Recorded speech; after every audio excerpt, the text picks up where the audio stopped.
Hello. नमस्ते आप सभी को। कैसे हैं आप सब लोग? उम्मीद करता हूँ कि आप सब लोग अच्छे होंगे। स्वागत है आज की आपकी क्लास में। इंटरनेट की समस्या के कारण मैं आपकी लाइव क्लास नहीं ले पा रहा हूँ, लेकिन ये ऑफलाइन क्लास आपके लिए उतनी ही लाभकारी होगी जितनी लाइव क्लास रहती हैं। आज का पार्ट है अपना क्षितिज भाग 2 का पार्ट 5। क्षितिज भाग 2 का पार्ट 5 और पाठ का नाम है ये दंतुरित मुस्कान और फसल। ये दंतुरित मुस्कान और फसल। इन दोनों पाठों के कवि इन दोनों पाठों के कवि का नाम है नागार्जुन, जो कि आपके मोस्ट इम्पोर्टेंट कवि हैं।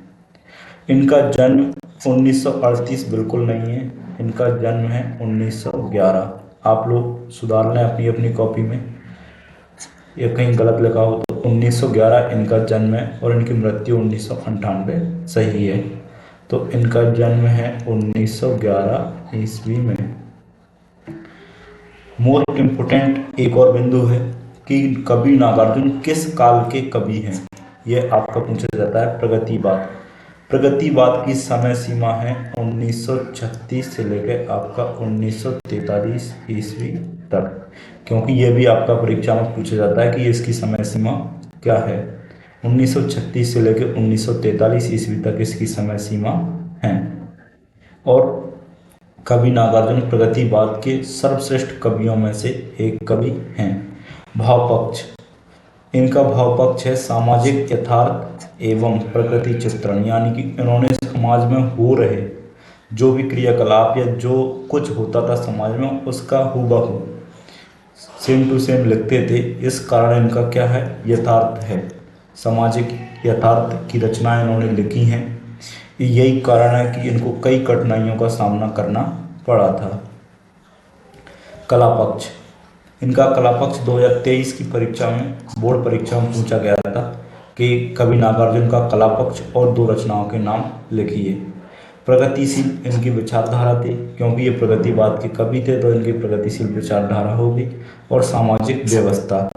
आप लोगों के लिए कवि परिचय और लेखक परिचय, कवि परिचय और साथ में ही लेखक परिचय, इन दोनों की मैं आप लोगों के लिए क्लास लेकर आऊँगा और ये आपके 4 अंक 100% हो जाएंगे। ये जो मेरी क्लास में बच्चे, अभी कुछ बच्चे नए जुड़े हैं या जो बच्चे पहली बार इस क्लास को देख रहे हैं, उनसे मेरा अनुरोध है कि चैनल को सब्सक्राइब कर लें, जिससे आप लोगों के पास डेली नोटिफिकेशन आती रहेगी और आप डेली की डेली क्लास का फ़ायदा ले पाएँ।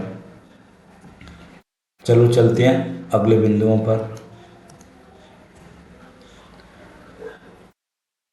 नागार्जुन के बारे में और कुछ देखते हैं। नागार्जुन की प्रमुख काव्य कृतियाँ: युगधारा, सतरंगे पंखों वाली, हजार हजार बाहों वाली। 2024 में आप लोगों से रचनाएं पूछी गई थी, कवि नागार्जुन की रचनाओं के नाम लिखिए। तो नागार्जुन आपका मोस्ट इम्पोर्टेंट है, तो नागार्जुन की रचनाएं भी आपकी मोस्ट इम्पोर्टेंट होंगी। इनकी रचनाएं हैं युगधारा, सतरंगे पंखों वाली, हजार हजार बाहों वाली। तो आप ऐसे याद करिए नागार्जुन, इसमें आप दो चीज़ों से याद करिए, नाग प्लस अर्जुन। किससे याद करोगे? नाग प्लस अर्जुन। नाग प्लस अर्जुन यानी कि अर्जुन है। और वह युगधारा, युगधारा से आप नदी की धारा से याद कीजिए। युगधारा मतलब कि नदी की धारा। धारा में आपने नाग देखा, किसने देखा? अर्जुन ने। अर्जुन एक नदी के किनारे बैठा है और उसने धारा, युग धारा मतलब युग की धारा में क्या देखा? नाग देखा। और नाग के पास में सतरंगे पंखों वाली कौन है? मछली। सतरंगे पंखों वाली मछली कहाँ बैठी हुई है? नाग के पास में। और उसी मछली के हजार हजार बाहों, बाहों मतलब कि हाथ, उसी मछली की क्या है? हजार हजार हाथ हैं। तो आप किस तरीके से याद करोगे? अर्जुन है और उसने धारा में किसको देखा? नाग को देखा। और नाग के पास में कौन बैठा? सतरंगे पंखों वाली मछली। और साथ में उसके हजार हजार हाथ भी हैं। तो अर्जुन को राय ऐसे कैसे हो सकता है? एक मछली के सतरंग में पंख भी और साथ में हजार हजार बाहें। तो बस यही आपको याद करना है। चलो अब आगे चलते हैं। नागार्जुन का संपूर्ण कृति नागार्जुन रचनावली के सात सात नहीं, यहाँ पर क्या हुआ, 7 खंडों में प्रकाशित है। वेरी वेरी मोस्ट इम्पोर्टेंट आपका 2025 के लिए यह क्वेश्चन है। नागार्जुन का संपूर्ण कृतित्व नागार्जुन रचनावली के 7 खंडों में प्रकाशित है। यह मोस्ट इम्पोर्टेंट इसलिए है क्योंकि 2024 में पूछा था निराला रचनावली। क्या पूछा था? निराला रचनावली। और निराला रचनावली के कितने भाग हैं? 8 खंड थे उसके, और यह थी आपकी निराला की। इसमें क्या था? आपका निराला का संपूर्ण कृतित्व था। निराला रचनावली में निराला का संपूर्ण कृतित्व था। और इस बार मोस्ट इम्पोर्टेंट है कि नागार्जुन का संपूर्ण कृतित्व नागार्जुन रचनावली के 7 खंडों में प्रकाशित है। आप इसको बहुत अच्छे से याद रखें। दूसरा है मातृभाषा। मैथिली में नागार्जुन यात्री नाम से प्रतिष्ठित हैं। यह भी मोस्ट इम्पोर्टेंट रचना है। क्या है आपका मोस्ट इम्पोर्टेंट ये बिंदु है कि किस कवि ने मैथिली भाषा में यात्री नाम से कविताएं या रचनाएं लिखी हैं। तो मैथिली भाषा, मैथिली क्या है? एक भाषा है जो कि आपकी बिहार की भाषा है मैथिली। मैथिली में नागार्जुन यात्री नाम से प्रतिष्ठित हैं और इनको मैथिली में साहित्य अकादमी पुरस्कार मिला है। क्या मिला है? साहित्य अकादमी पुरस्कार। यह आपसे पूछा जा सकता है कि कवि नागार्जुन को किस भाषा में साहित्य अकादमी पुरस्कार मिला है। किस भाषा में इनको साहित्य अकादमी पुरस्कार मिला है? तो कवि नागार्जुन को मैथिली भाषा में, कौन सी भाषा में? मैथिली भाषा में इनको साहित्य अकादमी पुरस्कार मिला है। और ये मैथिली भाषा में यात्री नाम से कविताएं लिखते थे, इसी नाम से ये प्रतिष्ठित हैं। तो यहाँ पर आपके 3 बिंदु हो रहे हैं। एक तो कि नागार्जुन का दूसरा नाम क्या हो गया? यात्री। ऐसे भी पूछा जा सकता है यात्री उपनाम से कौन कविता लिखता था? तो नागार्जुन। यात्री उपनाम से कविता कौन लिखता था? नागार्जुन। दूसरा पॉइंट कि यात्री उपनाम से नागार्जुन किस भाषा में रचनाएं लिखते थे? तो मैथिली भाषा में। तीसरा पॉइंट, कवि नागार्जुन को साहित्य अकादमी पुरस्कार किस भाषा में मिला? मैथिली भाषा में इनको यह पुरस्कार मिला, जो कि मोस्ट इम्पोर्टेंट है। आगे देखते हैं।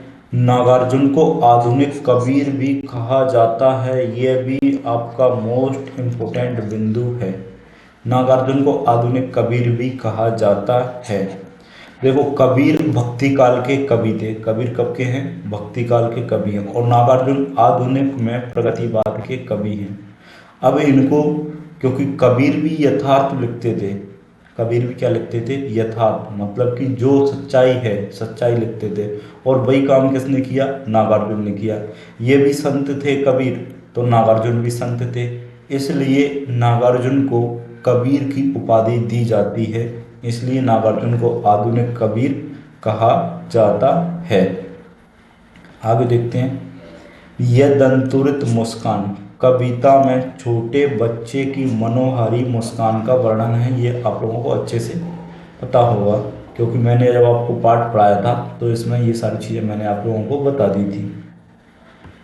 अगला बिंदु है, कवि का मानना है कि बच्चे की मुस्कान की सुंदरता में ही जीवन का संदेश छुपा हुआ है। Most important. अगर ऐसे पूछ लिए जाए कि कवि नागार्जुन के अनुसार जीवन का संदेश किस में छुपा हुआ है, तो कवि नागार्जुन के अनुसार बच्चे की मुस्कान की सुंदरता में ही जीवन का संदेश छुपा हुआ है। आप इसको भी अच्छे से याद कर लें। आगे पढ़ते हैं। यह दंतुरित मुस्कान की मोहकता तब और बढ़ जाती है जब उसके साथ नज़रों का बांकपन जुड़ जाता है। ये आप वैसे ही ध्यान दे लेना इस पर। आगे देखिए। फसल शब्द सुनते ही खेतों में लहलाती फसल आंखों के सामने आ जाती है। यह भी एक सामान्य सा बिंदु है, आप इसको भी देख लीजिए।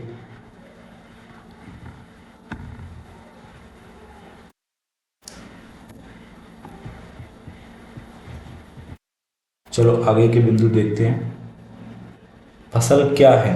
अगर आपसे क्वेश्चन पूछा जाए फसल क्या है, और ये आपका मोस्ट इम्पोर्टेंट क्वेश्चन है, 2024 की बोर्ड परीक्षा में तो पूछा ही गया है। कौन सी परीक्षा में? 2024 की जो 10th क्लास की बोर्ड परीक्षा हुई थी उसमें तो ये पूछा ही गया था। चलो मैं आगे और बता देता हूँ। फसल क्या है? फसल ढेर सारी नदियों के पानी का जादू है। फसल क्या है? फसल ढेर सारी नदियों के पानी का जादू है। दूसरा बिंदु इसी में है, फसल किसानों के हाथों की गरिमा है। करोड़ों करोड़ों हाथों के स्पर्श की क्या है? गरिमा है। कई खेतों की मिट्टी का गुणधर्म है। क्या है? कई खेतों की मिट्टी का गुणधर्म है। और अगर पूछा जाए कि फसल किस प्रकार की मिट्टी का गुणधर्म है, तो आपसे पूछा जाएगा काली संदली। काली संदली मिट्टी का गुणधर्म है। फसल किस प्रकार की मिट्टी का गुणधर्म है? तो ये है काली संदली भूरी मिट्टी का। काली संदली और भूरी, काली संदली और भूरी मिट्टी का गुणधर्म क्या है? फसल है। फसल कई खेतों की मिट्टी का गुणधर्म है, किसानों के हाथों के स्पर्श की गरिमा है, और फसल ढेर सारी नदियों के पानी का जादू है। क्योंकि फसल में अगर नदियों का पानी नहीं मिलेगा तो फसल नहीं होगी। अगर आप पानी भले ही दे दो, अगर किसानों के हाथों से स्पर्श नहीं मिलेगा तो फसल अच्छी नहीं होती, उसमें हाथों से काम करना पड़ता है। और खेतों की मिट्टी में ही तो फसल होती है, अगर मिट्टी नहीं होगी तो फसल नहीं होगी। आगे देखिए, दही, घी, शहद, जल और दूध के योग को पंचामृत कहा जाता है। अगर आपसे पूछा जाए पंचामृत, तो इसका संधि विच्छेद करोगे तो इसका बनेगा पंच अमृत। पंच प्लस अमृत, यानी कि पांच अमृत वाली चीजें, पांच खाने की चीजें जो जिनसे शरीर को बहुत सारी ऊर्जा मिलती है, उन चीज़ों को पंचामृत कहा जाता है। जैसे दही, घी, शहद, जल और दूध। दही, घी, शहद, जल और दूध की योग को पंचामृत कहा जाता है। ये भी आपका मोस्ट इम्पोर्टेंट क्वेश्चन है। कनखी का अर्थ तिरछी निगाह से देखना होता है। देखना है। कनखी का अर्थ क्या है? कनखी का अर्थ तिरछी निगाह से देखना है। आगे देखिए, नागार्जुन का मूल नाम वैद्यनाथ मिश्र है। कई बार परीक्षाओं में पूछा गया है। कवि नागार्जुन का मूल नाम क्या है? कवि नागार्जुन का मूल नाम वैद्यनाथ मिश्र है। क्या नाम है? वैद्यनाथ मिश्र। और इनका उपनाम क्या है? यात्री है। इनका उपनाम क्या है? यात्री है। और यात्री में किस भाषा में लिखते थे? मैथिली भाषा में ये यात्री नाम से क्या लिखते थे? कविताएं। और इनका मूल नाम क्या हो गया? वैद्यनाथ मिश्र। और इनका वैसे नाम क्या है? साहित्यिक नाम नागार्जुन। तो इस पार्ट में से आप लोगों से मोस्ट इम्पोर्टेंट क्वेश्चन पूछे जाते हैं, जिनको मैंने आप लोगों को रिवीजन करवा दिया है। उम्मीद करता हूँ कि आप लोग अच्छे से इनको पढ़ के जाइएगा, क्योंकि मैं नहीं चाहता आपका एक भी प्रश्न या ओटी आप लोगों की गलत हो। चलो चलते हैं आगे। आज शुरू करते हैं पार्ट 6। पार्ट 6 जो कि आपका क्षितिज भाग 2, जो आपकी क्षितिज भाग 2 है, उसका काव्य खंड का अंतिम पार्ट है। कौन सा पार्ट है? आप लोगों का अंतिम पार्ट है। तो ये जो संगतकार कविता है, ये आधुनिक युग के जो कवि हैं मंगलेश डबरा, उनकी कविता है। और इसमें से हर साल आप लोगों को कम से कम 2 अंक तो आप लोगों की इस पार्ट में से गए नहीं हैं। अगर आपने इस कविता को अच्छे तरीके से पढ़ा है तो इसमें 2 अंक आपके कहीं नहीं गए। संगतकार कविता के बारे में मैं आप लोगों को बता दूं, संगतकार का मतलब क्या होता है? संगतकार का मतलब होता है साथ देने वाला। क्या होता है इसका अर्थ? साथ देने वाला। अब वो किसी भी तरीके से साथ देने वाला हो सकता है, किसी भी तरीके से, चाहे वो संगीत में साथ देने वाला हो सकता है, या आप कहीं जा रहे हो तो आप सबका साथ देने वाला है, या अगर आप कोई काम कर रहे हो तो वहाँ पर भी आपकी मदद कर सकता है। तो संगतकार का मतलब क्या होता है? साथ देने वाला। चलो शुरू करते हैं इस पाठ को भी। इसके कवि का नाम क्या है? कवि है मंगलेश डबराल। कवि क्या है? मंगलेश डबराल। और इनका जन्म स्थान और इनकी रचनाएं भी बहुत मोस्ट इम्पोर्टेंट है। दो 1948 में इनका जन्म हुआ था। और ये आधुनिक युग के कवि हैं, क्योंकि और इनकी मृत्यु कभी 2020 में, यानी कि लॉकडाउन में, कब इनकी मृत्यु हुई थी? लॉकडाउन जब लगा था तब इनकी मृत्यु हो गई थी, लॉकडाउन के कारण, कोरोना के कारण इनकी क्या हो गई थी? मृत्यु हो गई थी। और इनको आधुनिक युग के कवि के रूप में प्रतिष्ठा मिली है। बहुत ही मोस्ट इम्पोर्टेंट कवि हैं आधुनिक युग के मंगलेश डबराल। भाव पक्ष, इनका भाव पक्ष देखते हैं। सामाजिक और राजनीतिक जागरूकता इन्होंने फैलाई है। सामाजिक और राजनीतिक जागरूकता, ऐसी अपनी कविताओं के माध्यम से लोगों में सामाजिक जागरूकता और राजनीतिक जागरूकता फैलाई है, और इसका फल भी उनको मिला है। आगे देखते हैं। सामंती बोध एवं पूंजीवादी छल का प्रतिकार है। सामंती बोध एवं पूंजी क्या है? प्रतिकार है। जो सामंती प्रथा अभी तक चलती आ रही थी, सामंत का मतलब है एक अमीर लोगों जो जमींदार थे, बड़े बड़े जमींदार या सेठ के लोगों के यहाँ पर जो मजदूर वर्ग काम करता है, तो उनकी समस्याओं को भी इन्होंने उजागर किया है, और पूंजीवादी छल का प्रतिकार भी उन्होंने दिया है। कला पक्ष देखते हैं। प्रगतिशील विचारधारा, सामाजिक व्यवस्था है इनकी, आधुनिक भाषा और विचारशीलता भी इनके रचनाओं में देखने को मिलती है। तो इनका कला पक्ष और भाव पक्ष इतना मोस्ट इम्पोर्टेंट नहीं है जितना इनका जन्म का स्थान, इनकी रचना और कविता संगतकार। ये जो कविता है संगतकार और इनका जो काल है आधुनिक युग, इसमें से मोस्ट इम्पोर्टेंट बिंदु आप लोगों से पूछे जाते हैं। चलो शुरू करते हैं। मंगलेश डबराल। मंगलेश डबराल का जन्म टिहरी गढ़वाल, उत्तराखंड के, काला पानी नहीं है, आप इसको सुधार लीजिए। इसका सही है काफल पानी। क्या है? काफल पानी। इनके गांव का नाम क्या है? काफल पानी। ये सही है, काला पानी इसमें गलत है, काफल पानी। तो मैं अभी आप लोगों को एक ट्रिक के माध्यम से इनकी सारी की सारी रचनाएं और इनका जन्म स्थान आप लोगों को याद करवा देता हूँ। जैसे मंगलेश डबराल के 4 कविता संग्रह प्रकाशित हो चुके हैं, जैसे पहाड़ पर लालटेन, घर का रास्ता, हम जो देखते हैं और आवाज़ भी एक जगह है। ये 2024 में आया था, आवाज़ भी एक जगह है।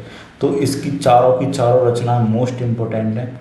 अब देखो इनको याद कैसे करते हैं, मैं आप लोगों को याद करवा देता हूँ। मंगलेश डबराल का जन्म कहाँ पर हुआ? गढ़वाल, उत्तराखंड। आपके मन में जैसे ही उत्तराखंड आता है तो आप समझ जाइए कि उत्तराखंड में क्या है? पहाड़ों वाली जगह है। क्या है? पहाड़ों वाली जगह है। और पहाड़ होंगे तो उस पर क्या होगा?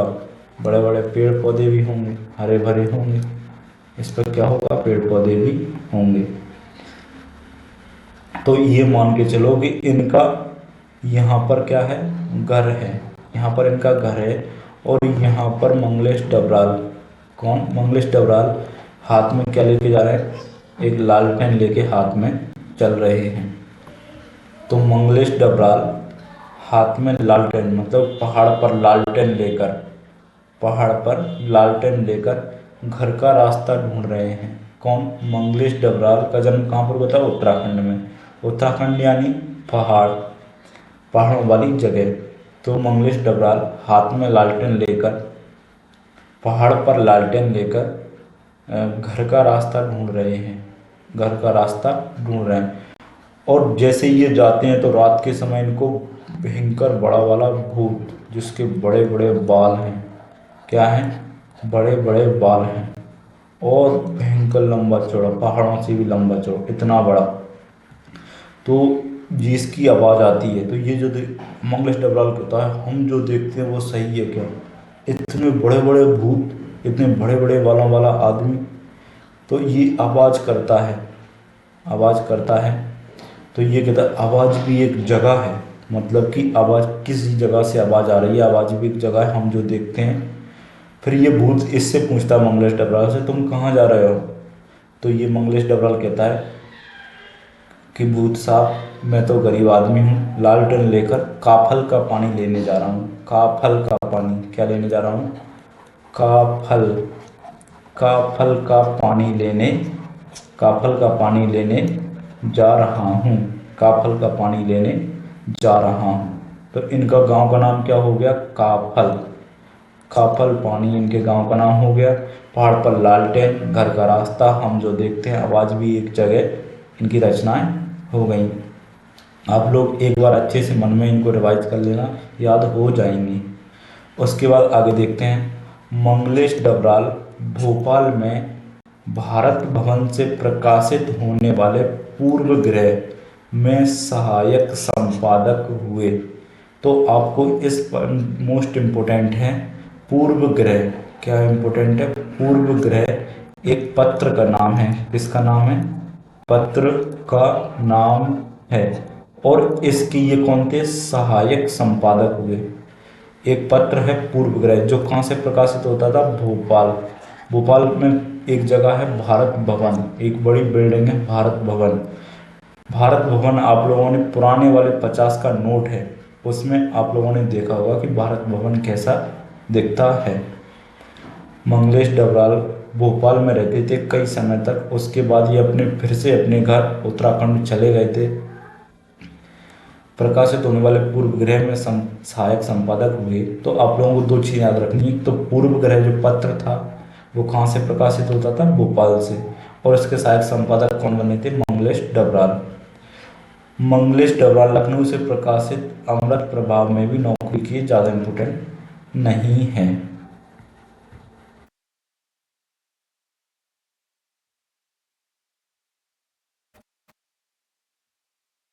चलो अब आगे देखते हैं। मंगलेश डबराल को साहित्य अकादमी पुरस्कार से सम्मानित किया गया है। इसमें एक पुरस्कार का नाम लिखा है साहित्य अकादमी पुरस्कार। तो इनको मिला था यह पुरस्कार हिंदी भाषा के लिए। कौन सी भाषा के लिए मिला था? हिंदी भाषा के लिए इनको यह पुरस्कार मिला है। कौन सी भाषा के लिए मिला है? हिंदी भाषा के लिए उनको यह पुरस्कार मिला है। तो अभी इससे पहले मैंने नागार्जुन, किसको मिला था?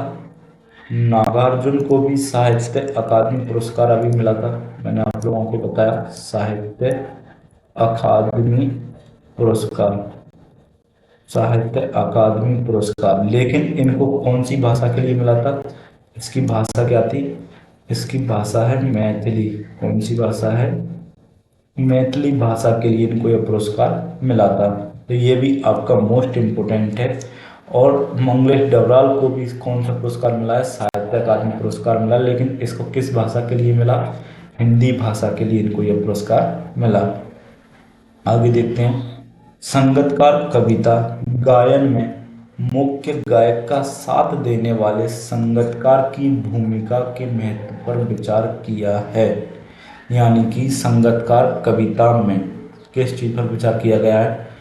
मुख्य गायक, मुख्य गायक का साथ देने वाले संगीतकार, यानी कि एक मेन गायक, जहाँ पर भी गीत गाया जाता है वहाँ पर एक मुख्य गायक होता है। और मुख्य गायक का साथ देने वाले संगीतकार की भूमिका के महत्व पर विचार किया गया है इस पार्ट में।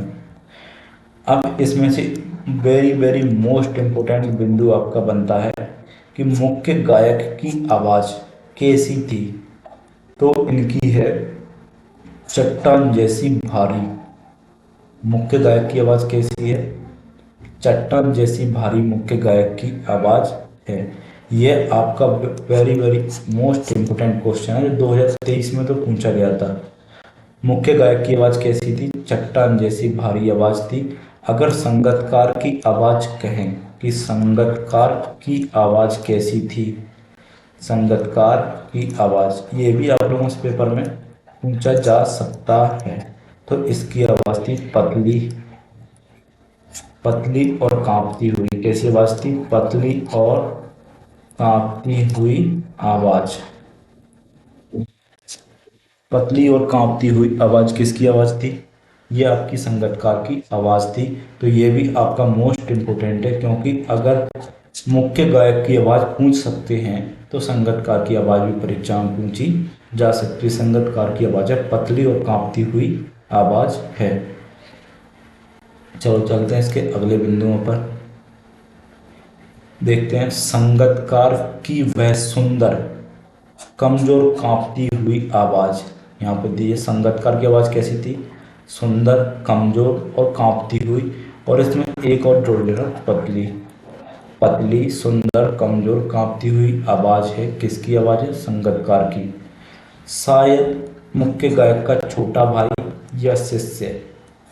अगर इससे रिश्ता पूछा जाए कि संगीतकार कौन है, तो संगीतकार कौन कौन हो सकता है? संगीतकार मुख्य गायक का छोटा भाई हो सकता है, या इसका शिष्य हो सकता है, या कोई दूर का रिश्तेदार। दूर का रिश्तेदार भी ये हो सकता है। दूर का रिश्तेदार भी ये हो सकता है। दूर का रिश्तेदार भी ये हो सकता है। तो ये भी आपका मोस्ट इम्पोर्टेंट है, आप इसको अच्छे से याद रखें। अगला बिंदु है, संगीतकार के माध्यम से कवि ने उन व्यक्तियों की ओर संकेत किया है जो मुख्य गायक के गायन में उत्साह बढ़ाने का कार्य करते हैं। तो ये आपका 2023 में आया, और ये भी आपका मोस्ट इम्पोर्टेंट है। और इसका प्रश्न इस तरीके से बनेगा, मैं आप लोगों को लिख के बता देता हूँ कि इसका प्रश्न किस तरीके से बनेगा। संगीतकार के माध्यम से कवि उन व्यक्तियों को संकेत किया गया जो मुख्य गायक के गायन में उत्साह बढ़ाने का कार्य करते हैं। तो आप लोगों से प्रश्न बनेगा, संगीतकार के माध्यम से कवि ने किन व्यक्तियों की ओर संकेत किया है, क्या किन किन व्यक्तियों की ओर संकेत किया है, ये आपका प्रश्न है।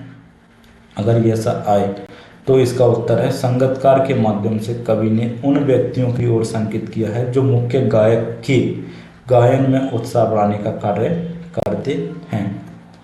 आगे है, सफलता के पास शिखर पर पहुंचने के दौरान यदि वह लड़खड़ाता है, मतलब इसका मतलब है कि मुख्य गायक जब सफलता के शिखर पर पहुंचने के दौरान यदि व्यक्ति लड़खड़ाता है, तब उसे सहयोगी हिम्मत, धैर्य और उत्साह बढ़ाकर संभालता है। यानी कि कोई भी आदमी हो, जब वो सफलता के शिखर पर पहुंच जाता है तो व्यक्ति लड़खड़ाता है कि मैं सफल होने वाला हूं, और उसकी धड़कनें तेज हो जाती हैं। तब उसका सहयोगी उसकी हिम्मत बढ़ाता है और धैर्य रखते हुए उसको उत्साह दिखाकर उसको संभालता है। आगे है, संगीतकार मुख्य गायक के सुर में सुर मिलाकर उसे बुलंदी पर पहुंचाने में मदद करता है। अगर ऐसे क्वेश्चन आ जाए कि संगीतकार मुख्य गायक के सुर में सुर मिला, नहीं ऐसे क्वेश्चन नहीं, गायक के सुर में सुर मिलाकर उसे बुलंदी पर पहुंचाने में कौन मदद करता है, तो मदद करता है संगीतकार। संगीतकार हर तरीके से मुख्य गायक की आवाज़ में उसको साथ देता है। आगे देखते हैं, ध्वनि मध्य सप्तक के ऊपर हो तो तार सप्तक कहते हैं। इस पर आप ध्यान मत दीजिए, छोड़। संगीतकार मुख्य गायक को ढाढ़स बनाने का कार्य करता है। यह आपका मोस्ट इम्पोर्टेंट क्वेश्चन है। अगर ऐसे पूछ लिया जाए कि मुख्य गायक को ढाढ़स बनाने का कार्य कौन करता है, तो मुख्य गायक को ढाढ़स बनाने का काम कौन करता है? संगीतकार करता है। संगीतकार करता है। अभी तक मैंने आप लोगों को क्षितिज भाग दो